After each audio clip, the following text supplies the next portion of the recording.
E a palavra de Deus no Salmo 105, versículo 1 diz assim: Louvai ao Senhor e invocai o seu nome, fazei conhecidas as suas obras entre os povos. Louvemos ao nosso Deus, amém, irmãos? Vamos glorificar o Rei dos Reis e Senhor dos Senhores nesta manhã, porque aqui nós vemos o salmista falando: louvai ao Senhor e invocai o seu nome, e fazei conhecidas as suas obras entre os povos. O salmista aqui estava agradecendo a Deus pelo livramento que Deus tinha dado ao seu povo, o povo de Israel. Eu e você, como povo de Deus, vamos também louvar ao Senhor, dar a Ele honra, glória e adoração, e agradecer por tudo aquilo que Deus tem feito. E vamos anunciar aquilo que Deus tem feito em nossas vidas. Amém, irmãos? Amém, irmãos? Louvemos ao nosso Deus com alegria e adoração ao nosso Deus. Aleluia!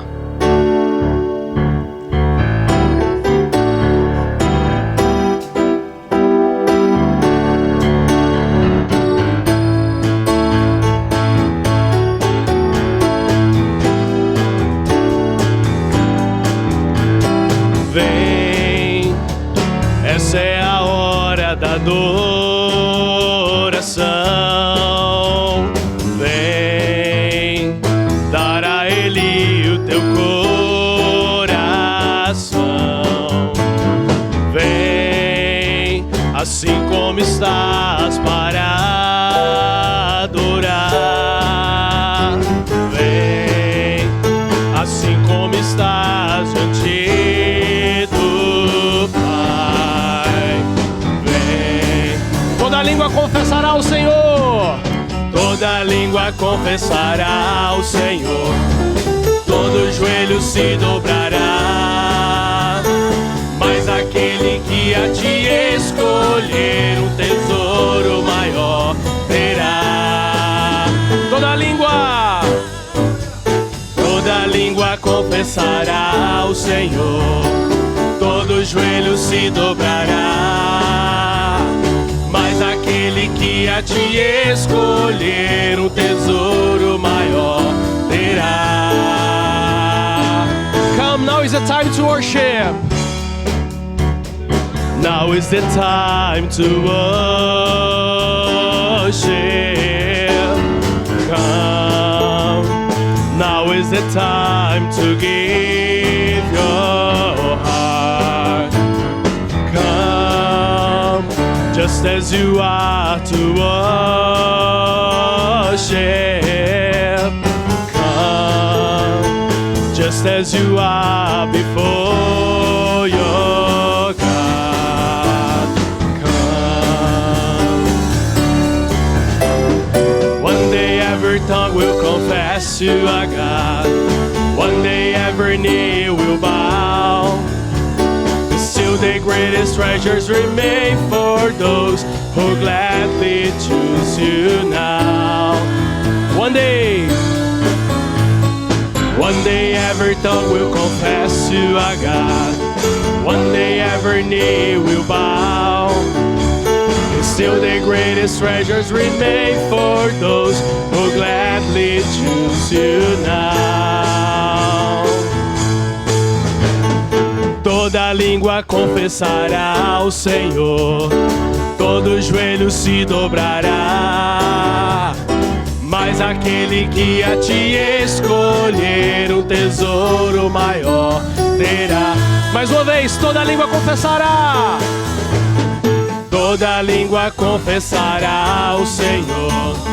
Todo joelho se dobrará. Mas aquele que a ti escolher um tesouro maior terá. Só a igreja, toda língua confessará. Toda língua confessará ao Senhor. Todo joelho se dobrará. Mas aquele que a ti escolher um tesouro maior terá. Toda língua confessará ao Senhor. Todo joelho se dobrará.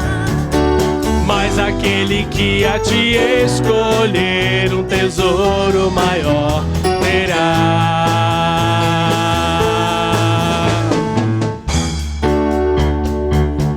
Aleluia! Aleluia, Jesus. Toda língua confessará o nome do Senhor, amém? Toda a terra se dobrará diante da sua glória. Aleluia, Jesus, aleluia. Te exaltamos, Senhor. Glória a Deus. Bom, eu também hoje, alguns chegam e alguns vão, não é assim? Nós então hoje temos não é bem oportunidade, mas nós vamos nos despedir hoje do David, que tem estado conosco já por algumas semanas, a vinda dele para aqui, para a América, e a estadia dele conosco aqui na igreja foi uma resposta de oração, tanto da sua mãe como da igreja. Então nós estamos muito felizes dele poder ter estado aqui conosco. E David, queremos então que você viesse, desse uma saudação à igreja. Parece que hoje é o seu último domingo, não? Muito bem, então nós vamos orar por você antes de você ir embora, mas vem aqui agora então dar uma saudação à igreja e logo após nós estaremos orando por você também, já que eu creio que essa semana mesmo você volta para o Brasil, assim? Muito bem, amanhã. Graças a Deus, igreja. Na verdade eu estou aqui mais para agradecer mesmo a Deus, né?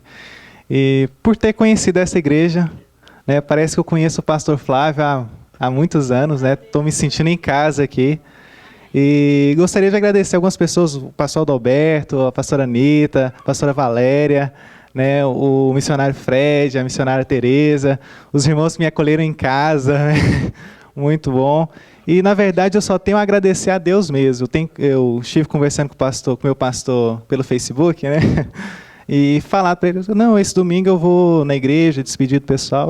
Que bom que você fez amigos. Eu falei assim, de fato, que bom, porque de fato eu saio daqui com amigos feitos aqui. Né? E eu louvo ao Senhor por essa casa.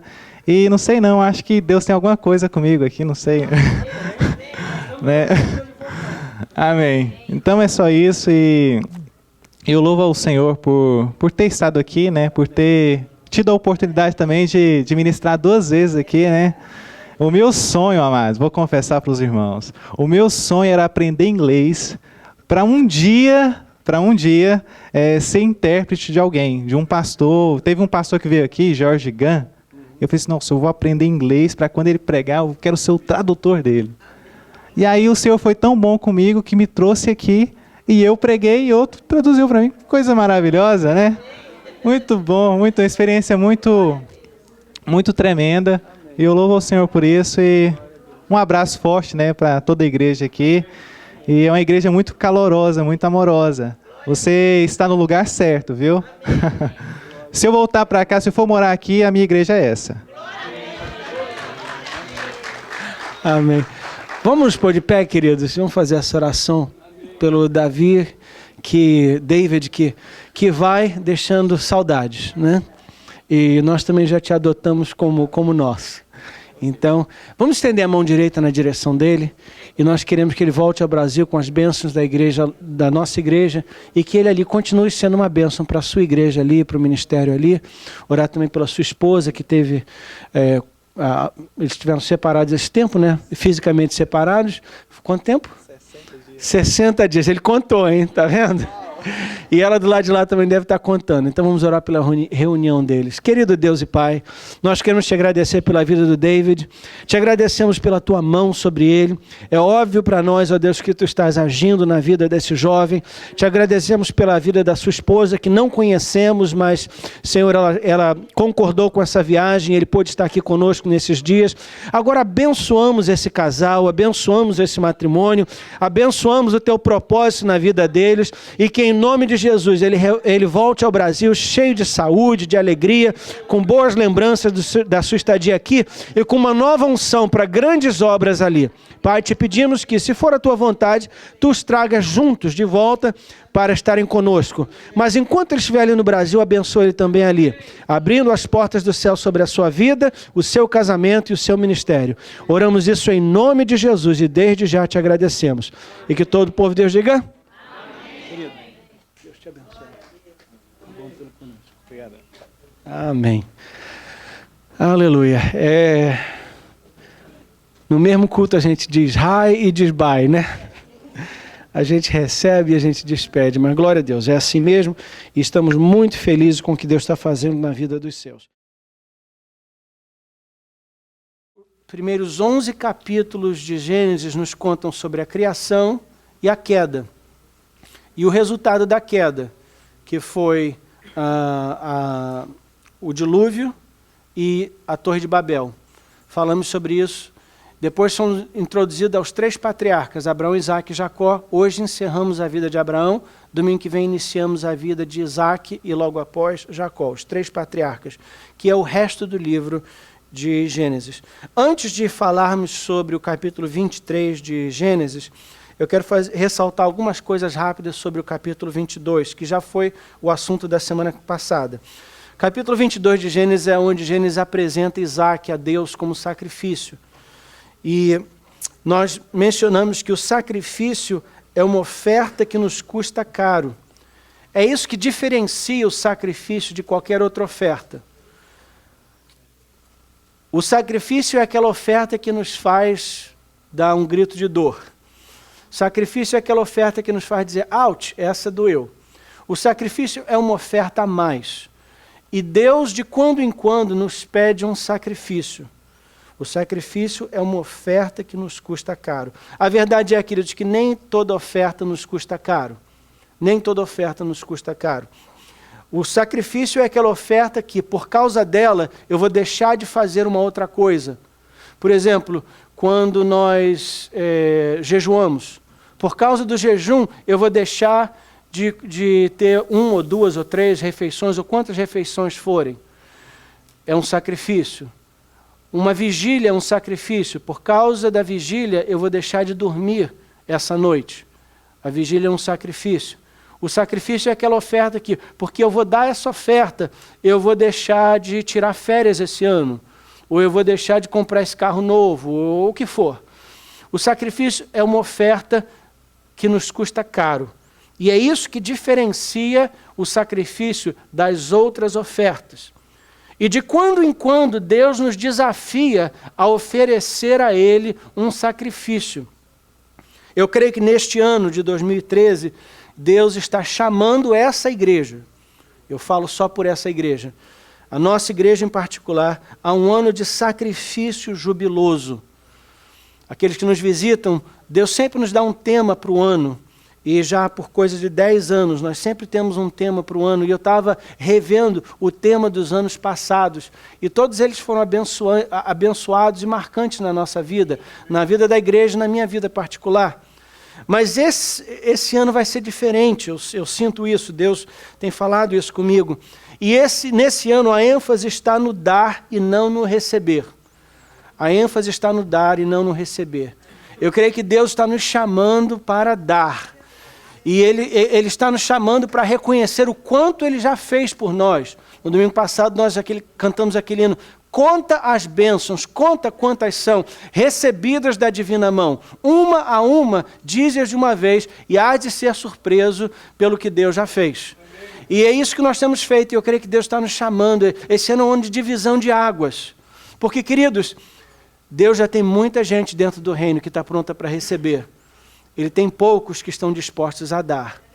E então esse ano é uma divisão de águas. E eu creio que esse ano é um ano de ênfase em dar e não receber. Agora, quem dá para Deus sempre recebe. Sempre recebe. Porque ninguém consegue dar mais para Deus do que Ele dá para nós. Você pode até fazer essa competição sagrada, santa com Deus. E você vai ver que quanto mais você dá para Ele, mais você recebe também. Note que o sacrifício é sempre uma prova. Por isso que é chamado de sacrifício. E se o sacrifício não te prova, não é sacrifício. O sacrifício é sempre uma prova. Gênesis 21, algum tempo depois, Deus pôs Abraão à prova. Deus provou Abraão. O sacrifício nos prova, revelando as nossas prioridades. Revelando as nossas prioridades. Então, por exemplo, o sacrifício de uma vigília. É prioridade para mim buscar a Deus ao ponto de sacrificar o meu conforto e a minha noite de sono? Ou estou eu tão apegado, tão agarrado ao meu conforto, ao meu luxo, ao meu descanso, ao meu bem-estar, que eu não estou disposto a tirar uma noite para a vigília? Quando Deus te pede esse sacrifício, você tem que responder essa pergunta, porque você ou vai dizer sim ou não. Ou você vai dizer sim, Senhor, eu vou fazer essa vigília, ou não, eu vou me apegar à minha noite de descanso. Então, o sacrifício nos ajuda a entender aonde nós estamos na nossa caminhada espiritual. O sacrifício nos ajuda a entender o nível de maturidade que nós alcançamos na nossa caminhada com Deus. O sacrifício nos ajuda a entender o tamanho do nosso compromisso com Deus. Por isso o sacrifício é importante. O sacrifício revela as nossas prioridades. Quando Deus me convoca a dar uma oferta sacrificial, aí eu tenho que escolher o que é mais importante para mim. Cumprir esse sacrifício que Deus pede de mim, ou fazer o meu plano, aquilo que eu tinha planejado, comprar aquele carro novo, fazer aquela viagem, tirar as férias, saldar uma dívida, ou o que for. Deus então nos chama para sacrifício, porque o sacrifício revela as nossas prioridades. Você tem que fazer uma decisão a cada vez que Deus te chama para um sacrifício. E esse ano, Deus vai pedir de nós alguns sacrifícios. Agora, note que, ainda em Gênesis 22, há sempre uma bênção para aqueles que, quando provados, são aprovados. Quando Deus nos põe à prova e nós somos aprovados, nós sempre recebemos dele uma bênção. Gênesis 22, versículos 16 e 17 dizem assim: E Deus disse, por que você fez isso e não me negou o seu filho, o seu único filho? Eu juro pelo meu próprio nome, diz Deus o Senhor, que abençoarei você ricamente. Abraão, eu vou te abençoar ricamente. E aqui está por que eu vou te abençoar. Porque você não me negou aquilo que eu te pedi. Quando chegou a hora do sacrifício, você aceitou o desafio e me sacrificou aquilo que eu te pedi. Mais uma vez, sempre que somos postos à prova com o pedido de um sacrifício, se dissermos sim a Deus, seremos aprovados e com a aprovação vem ricas bênçãos. Ricas bênçãos. Deus diz, te abençoarei ricamente. Literalmente no hebraico, a frase é, com bênçãos eu te abençoarei. Eu gosto dessa frase. Abraão, porque você não me poupou aquilo que você tinha de mais precioso, com bênçãos eu te abençoarei. Quantos querem ser abençoados com a bênção de Deus? Amém. Queridos, entenda que quando Deus pede de nós um sacrifício, não é porque Ele precisa de alguma coisa. Quando Ele nos pede um sacrifício, Ele está abrindo uma porta para a gente entrar num novo nível de bênção na nossa vida. Um novo nível de intimidade com Deus. Um relacionamento mais próximo e mais achegado com Ele. O sacrifício remove aquilo que ameaça entrar entre eu e Deus. O relacionamento com o meu filho, o relacionamento com a minha filha, o relacionamento com a minha esposa, o relacionamento com o esposo, o relacionamento com o pai, com a mãe, as ambições materiais, os desejos do corpo, que ameaçam estar entre nós e Deus. Deus pede, olha, eu quero que você sacrifique isso. E quando entregamos isso a Deus, essa coisa, ou essa pessoa, ou esse relacionamento, ou esse objeto, ou essa ambição, ou esse sonho, ou esse ministério, é removido de entre você e Deus, resultando num relacionamento mais íntimo, mais profundo e mais abençoado. Uma última coisa sobre o sacrifício. E para isso, olhamos rapidamente no livro de Hebreus, capítulo 11.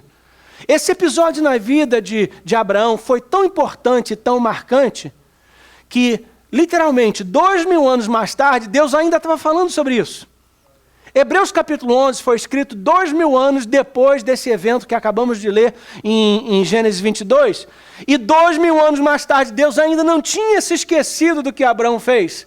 2000 anos mais tarde, Deus ainda estava tão alegre, tão empolgado, tão contente com o que Abraão fez, que ele ainda estava falando sobre isso. E no versículo 17 ele diz assim, olha, foi por fé que Abraão, quando Deus o quis pôr à prova, ofereceu o seu filho Isaque em sacrifício.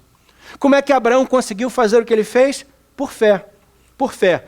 Deus tinha prometido muitos descendentes a Abraão, mas mesmo assim, ele estava pronto para oferecer o seu único filho em sacrifício. Deus lhe tinha dito, por meio de Isaque é que você terá descendentes. Abraão reconhecia que Deus era capaz de ressuscitar Isaque e, por assim dizer, Abraão tornou a receber da morte o seu filho Isaque. Um rápido comentário sobre essa passagem, queridos. Note o que aconteceu aqui. Voltando a Gênesis capítulo 22, Deus pediu de Abraão o seu filho Isaque como um sacrifício.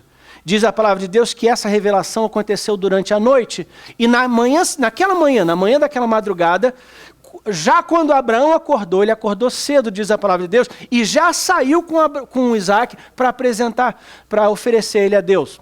O que significa que Abraão nem esperou para cumprir o que Deus pediu dele. Deus pediu de madrugada, de manhã cedinho, ele já levantou para oferecer o que Deus tinha pedido. A Bíblia também nos diz, em Gênesis 22, que levou 3 dias para ele chegar lá, porque Deus tinha marcado o lugar, Monte Moriá, onde ele ofereceria Isaque. E levou 3 dias para Abraão chegar lá, viagem de 3 dias. Aqui nessa passagem nós aprendemos que durante esses 3 dias, Abraão estava pensando sobre o que estava acontecendo, estava digerindo a experiência que ele tinha acabado de ter com Deus. E note que ele não esperou entender para obedecer. Ele obedeceu primeiro e esperou que a compreensão, que o entendimento acompanharia a obediência. Deus espera de nós obediência. E a verdade é, queridos, que nem sempre a gente consegue acompanhar os pensamentos de Deus, porque Isaías capítulo 55 nos diz que os pensamentos dele são mais elevados que o nosso. Então, Abraão aqui obedeceu sem entender, mas a caminho de lá ele está tentando entender, e não tem nada errado com isso. Ele não esperou para obedecer, ele obedeceu imediatamente, mas a caminho ele está pensando, mas espera aí. Deus prometeu que eu seria o pai de uma grande nação, teria muitos descendentes. E ele disse que esses descendentes viriam através de Isaque, desse meu filho aqui. Esse filho que eu tanto amo, esperei 25 anos por ele, finalmente ele chegou. Agora, do nada, Deus me pede para sacrificar ele como uma oferta a Deus. E ele tem que conciliar isso na mente dele. Eu não sei se já aconteceu isso com você, de você ter uma promessa da parte de Deus, ou um versículo bíblico que te garante uma bênção, uma vitória, uma resposta de oração, mas por outro lado você está lidando com uma outra realidade que parece ser contrária àquela. E Abraão agora tem que reconciliar isso na mente dele ou ele vai ficar maluco. Deus prometeu que é através dele que eu vou ter filhos, vou ter muitos descendentes. Agora ele vai morrer. E a maneira que Abraão conseguiu reconciliar essas duas verdades aparentemente contraditórias é confiar que Deus faria algo inédito, algo que ele nunca tinha feito antes. Algo que para nós é mais fácil de imaginar, porque nós já sabemos de casos como esse. Mas para Abraão, isso aqui para mim me inspira de ver a fé que Abraão tinha em Deus. Abraão creu que Deus era capaz e faria uma coisa que ele nunca tinha feito antes, que é ressuscitar alguém dos mortos. Abraão deduziu que, bom, se Isaque tem que morrer, mas ao mesmo tempo ele vai ser o filho através do qual eu vou ter muitos descendentes, eu não sei como, eu não sei exatamente como é que vai acontecer a coisa, mas Isaque vai morrer e Deus vai ressuscitar ele dos mortos. Se Isaque tem que morrer, ele vai morrer, mas a promessa que Deus me deu não vai falhar. Deus não é mentiroso, Deus não falha, as palavras dele não voltam para trás. Se Deus falou, ele vai cumprir. Eu não sei como, eu não sei quando, mas eu vou obedecer. E em nome de Jesus, eu confio que Deus vai fazer na minha vida tudo que ele prometeu para mim. Essa deve ser a nossa confissão, queridos. Essa deve ser a nossa atitude, mesmo quando a gente não entende como é que vai acontecer. Como é que Deus vai fazer. Quantos já, não precisa levantar a mão não, mas quantos aqui já ficaram, como a gente chama no Brasil, numa sinuca de bico? Você está numa situação que você não vê saída, mas Deus te fez uma promessa que garante que você tem que sair daquela situação. Se a promessa vai se cumprir, eu tenho que sair dessa situação.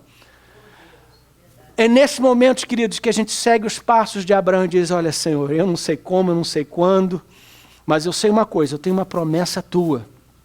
E se for necessário ressuscitar alguma coisa dos mortos, tu vai ressuscitar. Se for necessário alterar uma realidade que parece não ter salvação, tu vais alterar essa realidade. Se for necessário ressuscitar um morto, tu vais ressuscitar. Queridos, esse tipo de fé agrada a Deus. A Bíblia diz, pela fé, Abraão, quando Deus o quis pôr à prova, ofereceu o seu filho Isaque em sacrifício. Eu quero te desafiar a estar pronto a oferecer um sacrifício a Deus, quando Ele pedir, por fé, mesmo que não faça sentido. Entenda que Deus é fiel e cumpre as suas promessas. A palavra de Deus não volta atrás, Ele cumpre tudo o que Ele prometeu. Muito bem, vamos avançar agora para o próximo capítulo. E o próximo capítulo é um capítulo interessante. Depois de oferecer seu filho a Deus, o próximo episódio importante na vida de Abraão foi a morte de sua esposa Sara. E aqui nós vamos falar sobre dois assuntos práticos. O primeiro deles é a morte de um cônjuge. Gênesis 23, versículos 1 a 2. Sara viveu 127 anos. Ela morreu na cidade de Hebrom, também chamada Kiriat Arba, na terra de Canaã. E Abraão chorou a sua morte. Eu ressaltei essa frase, Abraão chorou a sua morte. Em outra tradução diz, Abraão lamentou e chorou a morte de sua esposa Sara.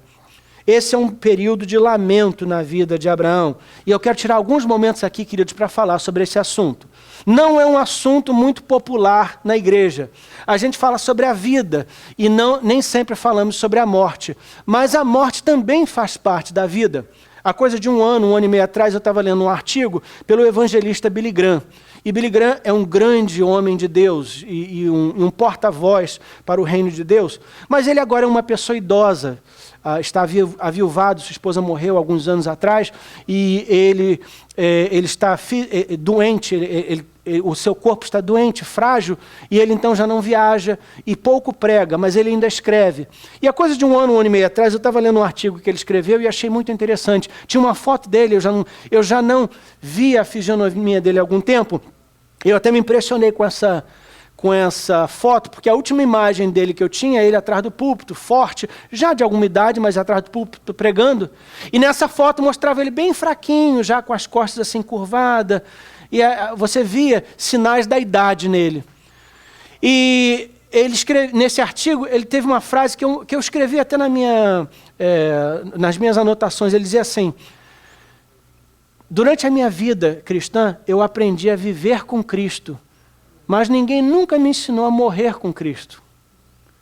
E ele falou que pouco se fala sobre a terceira idade na igreja. Ele estava lamentando isso. Ele falou, a gente devia falar mais sobre isso e ensinar os crentes como encarar a velhice e, eventualmente, a morte.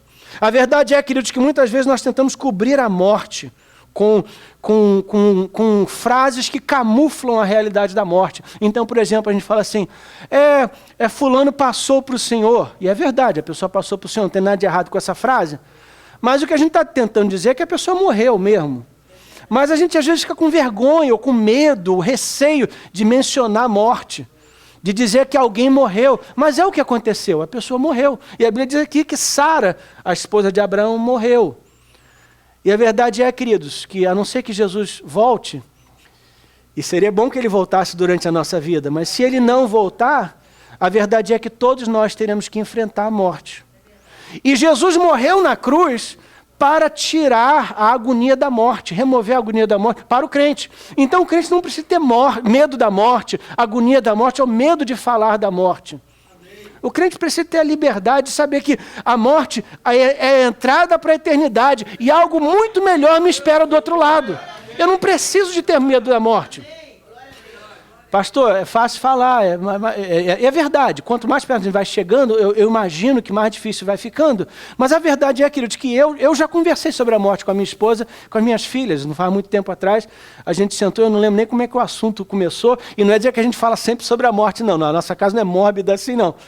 Mas saiu o assunto e eu falei com as minhas filhas, olha, eu quero que vocês saibam o que eu gostaria no meu enterro. Eu gostaria que fosse assim, na pedra. Eu falei para elas, olha, eu esqueço o nome daquela pedra que põe, como é que é o nome? Lápide, muito obrigado. Eu falei, na minha lápide eu gostaria do Salmo 8. Salmo 8 para mim é um salmo lindo. E eu pedi para minhas filhas, olha, se puder põe o salmo todo. São 8 versículos só. E é um salmo de louvor a Deus, é um salmo lindo, que é o homem que Deus se lembre dele e celebra o fato de que Deus nos ama e pensa em nós. Eu falei, olha, eu gostaria que isso estivesse na minha lápide. E se não der, porque fica caro, não gasta muito dinheiro não. Se cobrar muito caro para botar o salmo todo, põe só o primeiro versículo. Que eu não quero que vocês vá à bancarrota só para satisfazer esse meu desejo. Mas olha, se puder, põe o Salmo 8, versículo 1. Falei, eu gostaria que o Salmo 8 fosse lido em voz alta. E eu gostaria que esse hino, eu falei para elas, olha, esse hino que vocês sabem que eu gosto muito, pois é, canta esse hino no meu enterro. Então e eu não pretendo morrer tão cedo. Meu conversa com Deus, eu tenho ainda dezenas de anos aí pela frente, de feliz consórcio com a minha esposa, e de ministério, e de vida, e de sorriso, e de choro, e de luta, e de vitória. Glória a Deus. Não espero morrer tão cedo, não. Mas quando acontecer, já está a coisa encaminhada. Elas não vão ter que ficar coçando. E agora, o que a gente faz? Papai já falou. Eu não tenho medo da morte. Não estou planejando morrer tão cedo. Mas quando ela chegar, ela é uma promoção, ela é uma formatura. Paulo disse que está ausente do corpo, está presente com Deus. Quer coisa melhor do que isso, queridos? Quer coisa melhor do que isso? O que me espera do outro lado é muito melhor do que eu desfruto aqui. Então, não estou com pressa, mas quando chegar o momento, eu quero estar preparado. Eu quero estar preparado. E quero receber. A Bíblia diz que quando Lázaro morreu, Deus enviou anjos. E, queridos, é uma escolta particular. Deus enviou anjos para recebê-lo e levá-lo à glória. Já pensou coisa boa? Já fechar os olhos e abrir os olhos com um anjo do seu lado, falando, olha, eu vou te levar agora à presença do Rei dos Reis e Senhor dos Senhores. Eu fico arrepiado só em pensar nisso. Já pensou o prazer de se ajoelhar diante de Jesus, beijar os pés dele e dizer, Jesus, obrigado, exaltai, exultai a Jesus o Senhor, Senhor, obrigado por ter morrido por mim, obrigado pelos os 150 anos de vida que me deste na terra, obrigado pela saúde, obrigado pela oportunidade de compartilhar a vida com a minha família, com meus irmãos na fé, aquela igreja de El Cerrito era uma bênção, que prazer, que bênção, muito obrigado, Senhor, mas é bom estar aqui na tua presença. Então, queridos, a morte é uma promoção para nós, a morte é uma formatura. Mas a morte acontece, então nós temos que estar preparados para isso e dispostos a falar sobre o assunto. Não precisa ter vergonha, nem medo, porque a morte foi vencida. A morte foi vencida. E então Sara morreu. E note que Abraão pranteou a morte de Sara. Pranteou a morte de Sara. Isso aqui é outra coisa importante para a gente entender. Às vezes, a gente pensa erroneamente que por ser crente, eu não posso chorar pela morte de um ente querido. Eu, de alguma maneira, tenho que mostrar que eu sou forte e que, não, Deus é bom e está tudo bem. E tem gente que é assim que eles lidam com a dor. E eu entendo, se esse é o seu caso, Deus te abençoe. Mas a maioria de nós precisa de um momento de pranto. O que antigamente era chamado de momento de luto, né? Isso é bíblico, queridos. Abraão parou o que ele estava fazendo e falou, agora eu tenho que prantear a morte da minha companheira. Ela morreu. Esse é um momento marcante. Eu não vou fingir que está tudo bem, porque eu estou doendo, está doendo agora. E eu sou um homem de fé, sim. Eu confio em Deus, sim. Eu confio que Deus que ia ressuscitar o meu filho, sim. Eu confio que eu vou me encontrar com Sara de novo, sim. Mas agora está doendo. Por agora a gente não vai tomar mais cafezinho junto. Quando a gente acordar, eu não vou poder virar do lado para ela e falar, bom dia, minha esposa, como foi a sua noite? Quando eu estiver tomando café, eu não vou poder olhar nos olhos dela, a gente tomar café junto. E eu vou sentir a falta dela, o carinho dela, a companhia dela. E a Bíblia diz que ele chorou, ele pranteou por isso, ele lamentou por isso. Isso é bíblico, queridos. Então, não pense você que por ser crente, quando alguém morre, você não pode chorar e nem sentir falta daquela pessoa, não.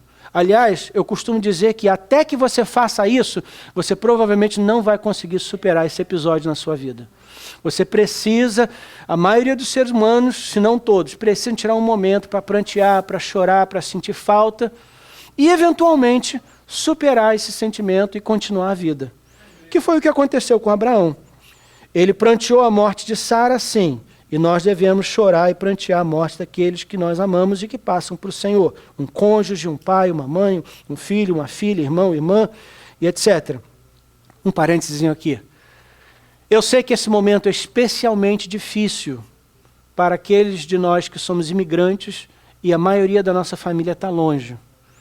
Porque a gente não está lá para ir no enterro, a gente não está lá para ir no velório, a gente não está lá para abraçar o resto da família, a gente não está lá para chorar junto, a gente não está lá para pagar o nosso respeito pela vida daquela pessoa. Então é especialmente difícil para nós. Então, amados, vamos ser sensíveis àqueles que passam por essa experiência e dar a eles o espaço, o tempo de prantear, de chorar e de superar a dor. E vamos ser uma igreja onde essas pessoas se sentem abrigadas e protegidas também. Amém, irmãos? Vamos ser uma igreja onde a gente permite que as pessoas chorem. Não vamos ser uma igreja... Não, que isso? Não chora não, é assim mesmo, e bola para frente. Não, deixa a pessoa chorar. Deixa ela chorar, dá um ombro para ela, deixa ela chorar um pouquinho, deixa ela prantear. Nos nossos bancos a gente tem até um Kleenexzinho, dá uma caixa de Kleenex para ela e deixa ela chorar um pouquinho. Se passar 1 ano, 2, 3, ela ainda está chorando, aí de repente é hora de, não, vamos embora, agora é hora de continuar a vida. Mas deixa ela passar por esse vale, porque é importante para a gente superar esse momento na vida. E a verdade é, queridos, que esse momento vai vir para todos, amém? Muito bem. Então, agora a segunda coisa importante que a gente aprende nessa passagem é que depois da morte de Abraão, ele continuou com a vida. Abraão viveu 38 anos a mais do que a sua esposa Sara. E durante esses anos, ele casou novamente e teve outros filhos. Esse é um pequeno fato da vida de Abraão, que desconhecido por muitos. Capítulo 21, Gênesis 25, versículo 1 e 2. Abraão casou com outra mulher que se chamava Quetura. E ela lhe deu os seguintes filhos, aí dá o nome deles, são 6 filhos. O próximo versículo 3, vai falar dos seus netos e assim por diante. Então, está aí os filhos de Abraão pelo seu segundo casamento, até o nome da sua segunda esposa, Quetura. E aqui nós vamos tirar o segundo assunto importante que a gente vai falar, que também não é muito falado na igreja. O que acontece depois que alguém perde o seu cônjuge? Através da morte, quando a pessoa se torna viúvo ou viúva. Nos nossos dias, nós estamos vivendo mais e mais. Né? Você provavelmente vai viver mais tempo do que os seus pais, e os seus pais provavelmente viveram mais do que seus avós. Não é sempre assim, mas os recursos médicos, estilo de vida, leite pasteurizado, remédio, vacinas, tudo isso nos permite viver mais tempo do que gerações passadas. Então, a nossa longevidade está aumentando um pouco. E, na média, na América, eu não sei a estatística no Brasil, mas na América, a mulher geralmente vive mais do que o homem. E eu creio que é o mesmo no Brasil também. Eu não lembro agora o número exato de anos, mas eu acho entre 5 e 10 anos a mais. Então, geralmente, a mulher fica viúva. Há casos em que o marido fica viúvo, mas às vezes, geralmente é a mulher. E o que acontece agora? Bom, no caso de Abraão, ele teve 38 anos de viuvez. E durante esses 38 anos, ele casou de novo. E aqui é bom, então, a gente deixar isso bem claro, queridos, que não tem nada de errado, não é pecado, não é feio uma pessoa casar de novo depois de perder o seu cônjuge. A Bíblia aqui não está recomendando, eu também não estou recomendando. Aliás, a maioria dos viúvos e das viúvas preferem, por escolha pessoal, preferem continuar viúvos para o resto da vida, por uma razão ou por outra. Mas note aqui que Abraão, esse grande homem de Deus, casou de novo. Então não é pecado, não tem nada de errado com isso. E algumas pessoas decidem, bom, eu vou continuar vivendo, já pranteei a morte do meu cônjuge, já demonstrei a minha contrição pela perda, e agora eu vou levantar a cabeça e vou continuar a vida. E nesse processo de continuar a vida, alguns escolhem casar de novo. Foi o caso de Abraão e não há nada de errado com isso. E quanto mais... É bom que a gente entenda isso, porque quanto mais longa fica a nossa vida, mais provável é que vão haver casos de viúvos e viúvas dentro da igreja casando de novo. Então é importante que a gente se prepare para isso, para nem ficar olhando de lado. Ih, mas que coisa estranha, né? Estava casado 50 anos com fulana, fulana morreu e casou de novo. Ou fulano estava casado com ele por 30 anos e ele morreu, casou de novo. Não tem nada de errado com isso, queridos. É a vida continuando.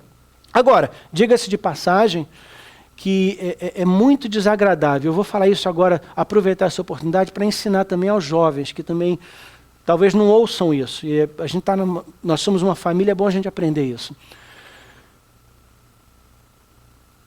Quando a gente entra num relacionamento, é importante a gente honrar aquele relacionamento.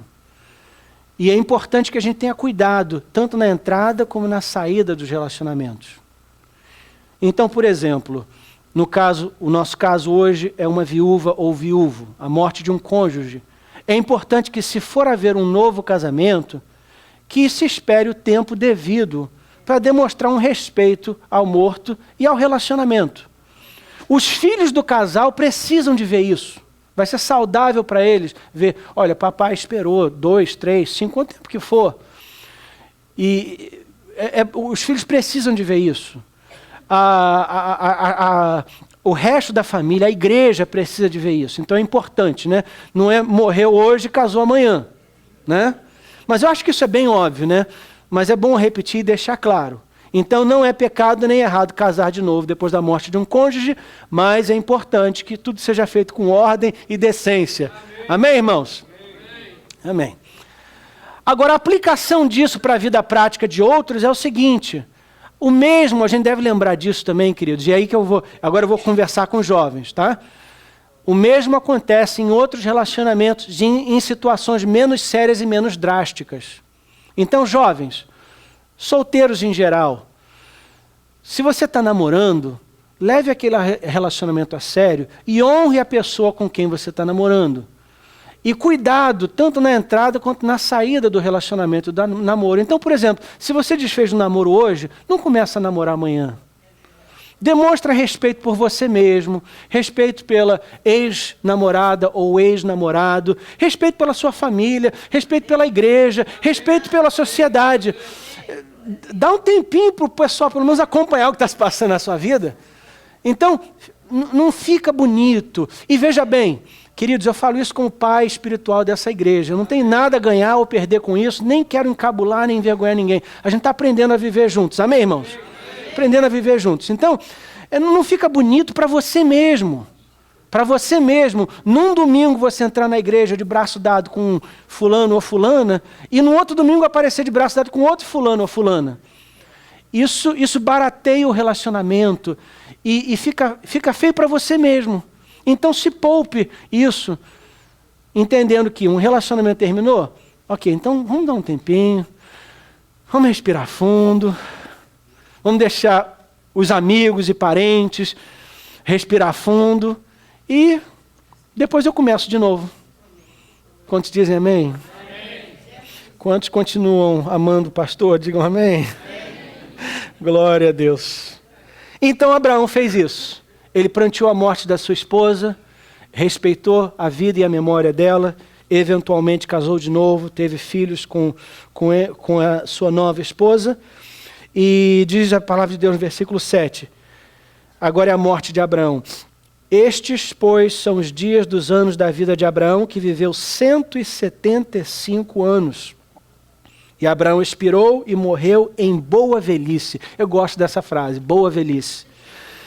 Velho e farto de dias, morreu de barriga cheia, farto de dias. E foi congregado com o seu povo. Boa velhice. Essa frase me chamou a atenção. E aqui eu usei a tradução João Ferreira de Almeida, que é mais fiel ao original, porque eu achei importante. Eu geralmente uso a Bíblia na linguagem de hoje, porque é mais fácil de entender, mas quando é importante ressaltar uma frase no original, eu vou para João Ferreira de Almeida, que é mais fiel ao original. E essa tradução aqui é João Ferreira de Almeida, porque essa palavra boa velhice é a tradução mais exata do original. E eu acho ela importante porque se Deus mencionou uma boa velhice, é porque pode haver uma má velhice, não é? Assim como em Josué 1, Deus fala com Josué, Josué, se você quiser ter o bom sucesso, cumpra as palavras dessa lei. Sempre que eu leio isso, eu lembro, se existe um bom sucesso, existe um mau sucesso. Eu quero o bom sucesso, que venha obedecendo a palavra de Deus. E aqui eu leio sobre a boa velhice.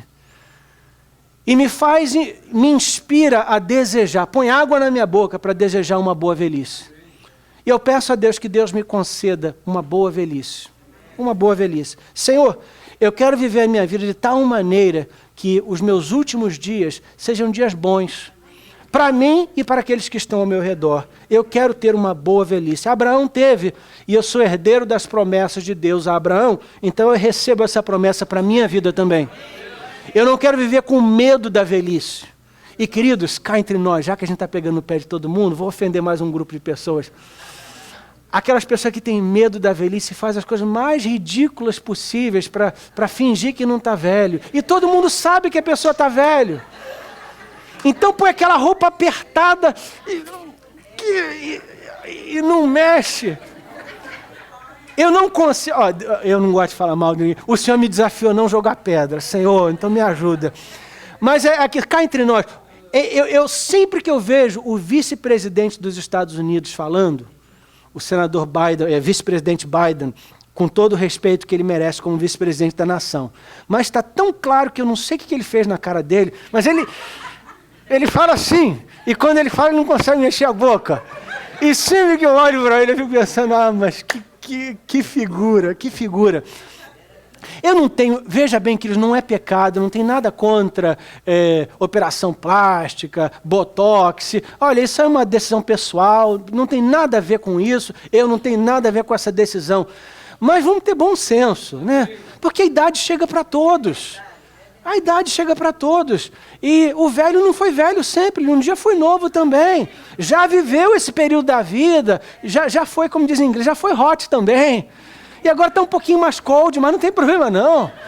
Como diz uma irmã da nossa igreja, no último banquete, no último aniversário que a gente teve, estava todo mundo comendo. Queridos, tinha uma lasanha deliciosa. E eu comi uma vez, escondi meu prato para poder comer de novo, para ninguém ver que eu tinha comido já uma vez. Então escondi meu prato, fui lá, peguei um outro. Tava tão gostoso, era difícil de controlar ali, porque... Aí uma irmã falou assim, não, mas não tem problema não, pastor. Deus vai nos dar um corpo glorificado, então eu vou abusar desse. Aí ela olhou assim para mim e falou, pastor, olha, eu aprendi no estudo bíblico que a gente vai receber um corpo glorificado. Vamos receber mesmo, não vamos? Aí eu falei para ela, vamos sim, eu estou apostando nisso. Estou apostando nisso. Então, é claro, a gente cuida do nosso corpo, e que eles não têm nada... Olha, eu lembro que eu tive um problema nas costas recentemente, e diversas pessoas me recomendaram, olha, faz um exercício, e eu já não ia à academia há bastante tempo, então eu me inscrevi numa academia, eu e a minha esposa estamos indo na academia, faço exercício, mudei, melhorei, ainda não mudei por completo, mas melhorei a minha dieta, já estou comendo mais comida de passarinho... Estou tentando cuidar desse corpo, porque eu só tenho um, então vou tratar bem dele, que eu quero viver bastante tempo, né? Tem muita coisa para fazer ainda. Então, glória a Deus. Mas, queridos, a verdade é que a idade vai chegar para todos nós. Então, é ridículo a pessoa que já chega à idade, aí põe aquela camisa aberta até o umbigo. Aí você vê até o que você não quer ver. Aí compra uma motocicleta e aquela roupa de couro, bem justinha, bem apertada. E já passou a época de fazer isso, já não é mais época disso. Então, a gente tem que ter cuidado com isso. E o que aconteceu aqui, queridos, é que Abraão teve uma boa velhice. Boa velhice. Estava idoso e desfrutou da... Estava idoso, exato. Não estava velho, ele estava idoso. E eu repito uma coisa que eu ouvi da minha mãe quando eu era criança, ela sempre falava assim, que toda vida, toda estação da vida tem os seus encantos, né? Toda tempo na vida tem as suas atrações. Então, quando você é jovem, tem uma certa atração. Mas aí você cresce, se torna adulto e casa e tem filhos, isso tem a sua atração também. É um momento, você vive aquele momento, desfruta aquele momento. Aí passa... a próxima estação da vida e os seus filhos crescem, e também é delicioso essa fase. Depois chega uma outra fase que os filhos têm filhos, e agora você se torna avô, avó, e você então desfruta dos netos, também tem essa fase. Deus pode te conceder ter bisnetos, e é uma outra fase. Então, cada fase tem o seu encanto, cada fase... Vamos viver o encanto da nossa fase, amém, irmãos? Amém. E quando chegar o momento de sermos idosos, vamos ser idoso. Vamos ser idoso. E é uma idade bonita também. E é uma idade que merece ser honrada, merece ser respeitada. Eu lembro ainda o tempo quando uma pessoa idosa entrava numa sala, num aposento, ou a gente se levantava, ou a gente cedia o nosso banco. E isso é bíblico, a Bíblia diz que a gente deve levantar, diante dos cabelos brancos, a gente deve se pôr de pé. Então, queridos, vamos honrar os idosos e entender que existe o que a Bíblia chama de boa velhice. Boa velhice. E é o que espera o crente. O crente que vive uma vida saudável, uma vida com Deus, pode esperar de Deus uma boa velhice. Olha que versículo bonito, Salmo 37, 37, e com isso encerramos. Salmo 37, 37. Observe o homem sincero e considere aquele que é reto, porque o futuro desse homem será paz. Já falamos sobre esse tema na nossa igreja, é um dos temas principais da nossa igreja. A palavra paz, shalom, é uma das palavras principais do Velho Testamento. Shalom é muito mais do que tranquilidade, é estar bem, é bem-estar, é estar completo, é não faltar nada na sua vida. Shalom. Por isso que os judeus ainda até hoje, eles tanto chegando e indo, eles sempre se saúdam dizendo shalom. Shalom, é a bênção de Deus, é a graça de Deus, é o bem-estar que vem de Deus. A Bíblia diz assim, note o homem sincero e considere a pessoa reta, a pessoa íntegra, a pessoa que caminha por Deus. O futuro dessa pessoa será shalom, será bem-estar, será paz, será felicidade. Encerramos então com 2 pensamentos. Número 1, a vida tem momentos bons e momentos dolorosos, mas Deus está conosco em todos eles. Quantos dizem amém? Um dos salmos mais bonitos na Bíblia, Salmo 46, versículo 1. Deus é o nosso refúgio e fortaleza, socorro bem presente na angústia. Para baixo, todo santo ajuda. Quando está tudo bem, qualquer Deus serve. Mas quando as coisas estão maus, é aí que a gente vê que Deus é Deus mesmo, que Deus é verdadeiro. Quando eu perco um cônjuge, quando eu perco um amado, quando eu passo uma dificuldade, uma tempestade, aí que eu vejo que só existe um Deus verdadeiro, o Deus de Abraão, Isaac e Jacó, o Deus da Bíblia, o meu Deus, o nosso Deus. Nos momentos de dificuldade, Ele continua sendo Deus e Ele continua do nosso lado. Ele é o socorro bem presente na angústia. Número 2, e com isso encerramos. Note que o fim da vida de quem anda com Deus é um momento de felicidade. É um momento feliz. É um final de paz. Põe-se de pé conosco e vamos encerrar com uma oração.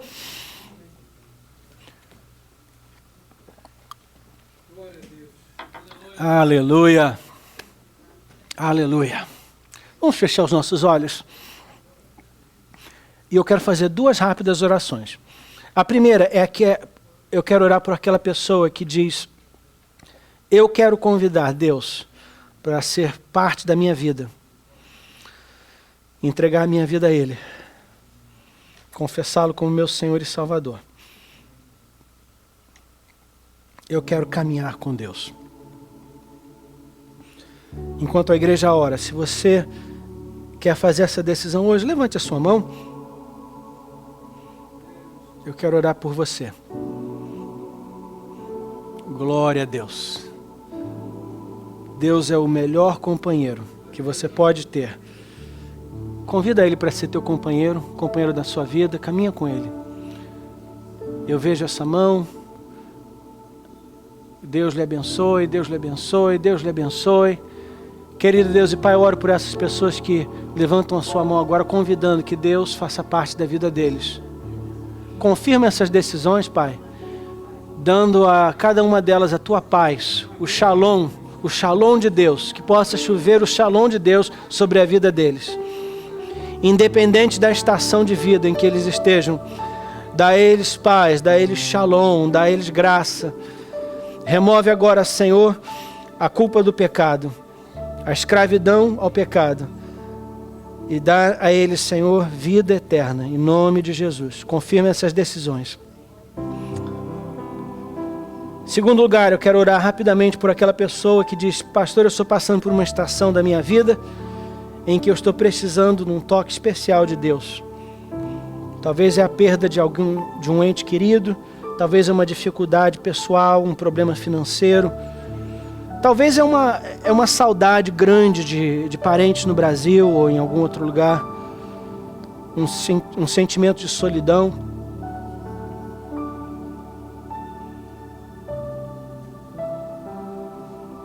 Talvez é o solteiro que gostaria de casar. É o Abraão que está esperando pela sua Sara. E eu quero orar por você. Você não precisa de levantar sua mão. Eu só quero orar por você, porque Deus é o socorro bem presente na angústia. Ele é o Deus que passa por todas as estações da vida com a gente. Querido Deus, eu oro por essa pessoa que está passando por um vale, um problema na vida. Tu és o nosso companheiro e o nosso ajudador. Na morte de Sara, tu estavas ali com Abraão. E nós queremos te pedir por aquela pessoa que hoje está passando por um momento difícil na vida. Em nome de Jesus, fortalece e consola seu companheiro dessa pessoa, seu ajudador dessa pessoa. Eu oro por aquele imigrante que veio aqui na América lutar e se sente sozinho às vezes, que trabalha e vai para casa e se sente só. Pai, em nome de Jesus, toca nessa pessoa hoje e console ele ou ela saber que não estão sós, que tu estás presente, em nome de Jesus. E Pai, aleluia, que essa igreja possa ser um lugar de refúgio e de abrigo, para quem se sente sozinho. Que ao entrar aqui, ele ou ela saibam que não estão sós.